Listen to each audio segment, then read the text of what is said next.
തെങ്ങിനെ വീഴ്ത്തുന്ന ചെമ്പൻ ചെല്ലിയെ തുരത്താൻ ശാശ്വത പരിഹാരം കണ്ടില്ലെങ്കിൽ കേരളം എന്ന പേര് തന്നെ മാറ്റേണ്ടി വന്നേക്കാം. ഉയരം കൂടിയതും കായ്ഫലം ലഭിക്കാൻ താമസവുമുള്ള തെങ്ങിനങ്ങളിൽ നിന്ന് കേര കർഷകർ കുള്ളൻ തെങ്ങുകളെ ആശ്രയിക്കാൻ തുടങ്ങിയതോടുകൂടി ഈ വണ്ടുകളുടെ ആക്രമണം വർദ്ധിച്ചു വരുന്നതായാണ് കാണുന്നത്. തെങ്ങ് പരിപാലനത്തിൽ കർഷകർ വളരെയധികം ശ്രദ്ധ കാട്ടിയില്ലെങ്കിൽ ചൊട്ടയിടാറായ തെങ്ങ് ചെല്ലിയുടെ ആക്രമണത്താൽ മറിഞ്ഞു വീഴും. പലപ്പോഴും തെങ്ങിനുള്ളിൽ വണ്ട് കൂടുകൂട്ടി പെരുകുന്നുണ്ടെന്ന് അറിയാൻ സാധിക്കാതെ വരുന്നു. തെങ്ങിന്റെ കവിളിലും മടലിലും കൊമ്പൻ ചെല്ലി ഉണ്ടാക്കുന്ന പൊത്തിലൂടെയോ തടിയിലുണ്ടാകുന്ന മുറിവ് തുരന്നോ ചെമ്പൻ ചെല്ലി ഉള്ളിൽ പ്രവേശിക്കുന്നു. മുറിവുകളിലെ നീരിൽ നിന്നുണ്ടാകുന്ന ഗന്ധം വണ്ടിനെ പെട്ടെന്ന് ആകർഷിക്കുന്നു. മുട്ടയിട്ട് ചെമ്പൻ ചെല്ലി പെരുകുന്നത് തെങ്ങിനുള്ളിൽ വെച്ചാണ്. ഒരിടത്ത് തന്നെ 200-ലധികം മുട്ടകൾ ഇടാൻ ഇവയ്ക്ക് സാധിക്കും. 3 ദിവസങ്ങൾ കൊണ്ട് വിരിയുന്ന ലാർവ പുഴുക്കൾ തടി തിന്ന് തുരന്നു കയറും. തെങ്ങിൻ്റെ തടിയിൽ ചെവി ചേർത്ത് പിടിച്ചാൽ ചില സമയങ്ങളിൽ പുഴുക്കൾ തടി കാർന്നു തിന്നുന്നതിൻ്റെ ശബ്ദം കേൾക്കാൻ സാധിക്കും. 2 മാസം കൊണ്ട് വളർച്ച പ്രാപിക്കുന്ന പുഴുക്കൾ തടിച്ചും നടുക്കു വീർത്തും രണ്ടറ്റവും കൂർത്ത രൂപത്തിലുമാണ് ഉണ്ടാവുക. മുതിർന്നാൽ തെങ്ങിൻ്റെ നാരുകൾ ചേർന്ന് അണ്ഡാകൃതിയിൽ പ്യൂപ്പക്കൂടുകൾ ഉണ്ടാക്കും. 1 മാസം വരെ കൂടിനുള്ളിൽ കഴിഞ്ഞാണ് വണ്ടായി പുറത്തു വരുന്നത്. നന്നായി പറക്കാൻ കഴിയുന്ന ചെമ്പൻ ചെല്ലിക്ക് 100 ദിവസത്തെ ആയുസ്സുണ്ട്.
തെങ്ങ് മറിഞ്ഞ് വീണ് കഴിഞ്ഞാൽ അറിയുള്ളൂ. പക്ഷേ എപ്പോഴും തെങ്ങ് പച്ചച്ചെന്ന് നിൽക്കുകയും ചെയ്യും, ഒരു കുഴപ്പമില്ല പുറമെ നോക്കുമ്പോൾ. പക്ഷേ തെങ്ങ് വീണ് കഴിയുമ്പോഴാണ് അറിയുന്നത് സംഭവം എന്താണെന്ന്. അതുകൊണ്ട് എല്ലാ കർഷകരും ആത്മാർത്ഥമായിട്ട് സഹകരിച്ച് ഇതിനെ നമുക്ക് നശിപ്പിക്കണം. എന്നേക്കുമായിട്ട് കേരളത്തിൽ നിന്ന് തന്നെ പോകണം.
ചെമ്പൻ ചെല്ലിയെ നിയന്ത്രിക്കുന്നതിനായി ആദ്യം കൊമ്പൻ ചെല്ലിയുടെ ആക്രമണത്തിൽ നിന്നും തെങ്ങിനെ രക്ഷിക്കണം.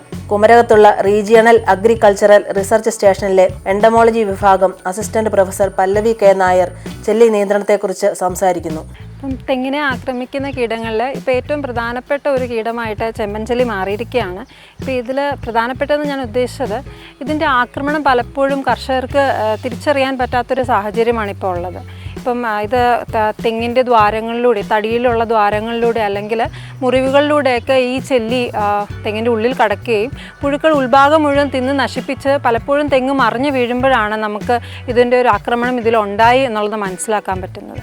അപ്പം ഇതിൻ്റെ ഒരു നിയന്ത്രണ മാർഗ്ഗങ്ങളിലേക്ക് നമ്മൾ വരുവാണെങ്കിൽ ഇതിലൊരു ആക്രമണം കണ്ടതിന് ശേഷം ഉള്ള നിയന്ത്രണ മാർഗങ്ങളെക്കാട്ടിലും ഏറ്റവും ഫലപ്രദമായി തോന്നുന്നത് പ്രതിരോധ മാർഗങ്ങൾ സ്വീകരിക്കുക എന്നുള്ളത് തന്നെയാണ്. കൊമ്പൻ ചെല്ലിയുടെ ആക്രമണം കൊണ്ടുണ്ടായിട്ടുള്ള ദ്വാരങ്ങളിലൂടെയും ഇവ ഉള്ളിലേക്ക് പ്രവേശിക്കാറുള്ളത്. അതുകൊണ്ട് തന്നെ കൊമ്പൻ ചെല്ലിയുടെ നമ്മൾ എന്താണോ പ്രതിരോധ മാർഗങ്ങൾ സ്വീകരിക്കുന്നത് അത് അവലംബിച്ചാൽ തന്നെ ഈ ചെമ്മൻ ചെല്ലിയെ നമ്മുടെ തോട്ടങ്ങളിൽ നിന്ന് ഒരു പരിധിവരെ നമുക്ക് മാറ്റി നിർത്താനായിട്ട് സാധിക്കും. അപ്പോൾ നേരത്തെ പറഞ്ഞ പോലെ നമ്മുടെ തടിയിൽ മുറിവുകളോ ദ്വാരങ്ങളോ ഉണ്ടാകാതിരിക്കുക എന്നുള്ളതാണ് ഏറ്റവും പ്രധാനപ്പെട്ട ഒരു സ്റ്റെപ്പ്. അപ്പം അതിന് നമുക്ക് ചെയ്യേണ്ടുന്നത് ഒന്ന് തെങ്ങ് കയറുമ്പോഴാണെങ്കിലും ഇല്ലെങ്കിൽ നമ്മൾ ഓല വെട്ടുമ്പോഴാണെങ്കിലും ഇപ്പം മടൽ ഒരു 1 മീറ്ററെങ്കിലും നിർത്തി വെട്ടുകയാണെങ്കിൽ ദ്വാരങ്ങൾ ഉണ്ടാകാതിരിക്കും. അപ്പം അങ്ങനെയാണെങ്കിൽ ഈ ചെല്ലിക്ക് ഇതിനുള്ളിലേക്ക് കയറാനുള്ള ഒരു സാധ്യത കുറവാണ്. അതുപോലെ ഇപ്പം കൊമ്പൻ ചെല്ലി നമ്മുടെ തോട്ടങ്ങളിൽ പെറ്റുപെരുകുകയാണെങ്കിലും ഇവ നമ്മുടെ തോട്ടത്തിലേക്ക് വരാനുള്ള സാധ്യതയുണ്ട്. അപ്പോൾ അങ്ങനെയുള്ള സന്ദർഭങ്ങളിൽ ഇവ പെറ്റുപെരുകാനുള്ള സാഹചര്യം നമ്മുടെ തോട്ടങ്ങളിൽ നിന്നും ഒഴിവാക്കുക എന്നുള്ളതാണ് ചെയ്യേണ്ടുന്നത്. ഇപ്പം ചെമ്പൻ ചെല്ലിയുടെ ആക്രമണം കണ്ടിട്ടുള്ള തെങ്ങുകളാണെങ്കിൽ അപ്പം അതിൻ്റെ താഴെയുള്ള എല്ലാ ദ്വാരങ്ങളും അടച്ചതിന് ശേഷം ഏറ്റവും മുകളിലത്തെ ദ്വാരത്തിൽ കൂടി ഇംഡാക്ലോപ്രിഡ് എന്ന് പറഞ്ഞ കീടനാശിനി, അതായത് 3 മില്ലി 1 ലിറ്റർ വെള്ളത്തിൽ എന്ന തോതിൽ കലക്കിയ ലായനി ഏറ്റവും മുകളിലത്തെ ദ്വാരത്തിൽ കൂടി ഒരു തെങ്ങിന് 1 ലിറ്റർ എന്നുള്ള രീതിയിൽ ഒഴിച്ചു കൊടുക്കേണ്ടതാണ്. ചപ്പുചവറുകൾ തെങ്ങിന്റെ തടിയോട് ചേർന്ന് കിടക്കുന്നത് ഒഴിവാക്കണം. തടിയിൽ ചെറിയ സുഷിരങ്ങൾ ഉണ്ടോ എന്ന് പരിശോധിക്കണം. വണ്ട് ഉള്ളിൽ കടന്ന് മുട്ടയിട്ട് പെരുകുന്നതിന് മുൻപ് ഫലപ്രദമായ മരുന്ന് പ്രയോഗത്തിലൂടെ ചെല്ലിയിൽ നിന്ന് തെങ്ങിനെ രക്ഷിച്ചെടുക്കാവുന്നതാണ്. ചെമ്പൻ ചെല്ലി ആക്രമിച്ച് വീഴ്ത്തിയ തെങ്ങ് വെട്ടിപ്പൊട്ടിച്ച് മുഴുവൻ പുഴുക്കളെയും നശിപ്പിക്കുകയും തെങ്ങിന്റെ ബാക്കി ഭാഗങ്ങൾ കത്തിച്ചു കളയുകയും ചെയ്യേണ്ടതാണ്. ഇത് കൃത്യമായിട്ട് തെങ്ങിൻ്റെ മണ്ട വൃത്തിയാക്കി കൊടുക്കുക. തെങ്ങിൻ തോട്ടങ്ങളിൽ ജൈവാവശിഷ്ടങ്ങളും ചാണകവും ഒന്നും കൂട്ടി ഇടാതിരിക്കുക. അതിന് ബ്രീഡ് ചെയ്യാനുള്ള ഒരു സാഹചര്യം ഒഴിവാക്കി കൊടുക്കുക. പിന്നെ ഇത് പലപ്പോഴും നമുക്ക് ഇതിൻ്റെ പുഴുക്കൾ അകത്തിരുന്ന് ഇതിൻ്റെ ഉൾഭാഗം കാർന്ന് തിന്നുമ്പോഴത്തേക്കും ഒരു സൗണ്ട് കേൾക്കാനായിട്ട് പറ്റും. അപ്പോൾ തടിയിൽ നമ്മൾ ചെവി ചേർത്ത് വെക്കുകയാണെങ്കിൽ ഈ കാർന്ന് തിന്നുന്ന ഒരു ഒച്ച നമുക്കത് അറിയാനായിട്ട് പറ്റും. അപ്പോൾ അതുപോലെ തന്നെ ഇതിൻ്റെ ആക്രമണം രൂക്ഷമായിട്ടുള്ള തെങ്ങുകളിലാണെങ്കിൽ അതിൻ്റെ നാമ്പോലകൾ നമ്മൾ വലിച്ചു നോക്കുകയാണെങ്കിൽ വളരെ ഈസി ആയിട്ട് അത് ഊരിപ്പോരും. അപ്പം ഇങ്ങനെയുള്ള സിംറ്റംസ് വെച്ചിട്ട് നമുക്കതിനെ തിരിച്ചറിയാനായിട്ട് സാധിക്കും. ബിഗ് ഹാറ്റ് പോലുള്ള ഓൺലൈൻ വെബ്സൈറ്റുകളിൽ ശരിക്കും പറഞ്ഞാൽ നമുക്ക് ഫെറമോൺ കെണികൾ ലഭ്യമാണ്. ഇപ്പോൾ ചെമ്പൻ ചെല്ലിക്കും ഉണ്ട്, കൊമ്പൻ ചെല്ലിക്കും ഉണ്ട്. അത് അട്രാക്റ്റ് ചെയ്ത് വരികയും ചെയ്യും. പക്ഷെ അത് കൃത്യമായിട്ട് മോണിറ്റർ ചെയ്തില്ലെങ്കിൽ നമുക്ക് ഗുണത്തെക്കാളേറെ ദോഷം ഉണ്ടാകാനുള്ള സാധ്യതയുണ്ട്. അപ്പോൾ ഇത് വന്ന് വീഴുന്നതിന് കൃത്യമായിട്ട് അത് കളക്ട് ചെയ്ത് കൊല്ലണം. ഒരു തരത്തിലുള്ള മുറിവുകളും തെങ്ങിൻ്റെ തടിയിൽ ഉണ്ടാവാതിരിക്കുക.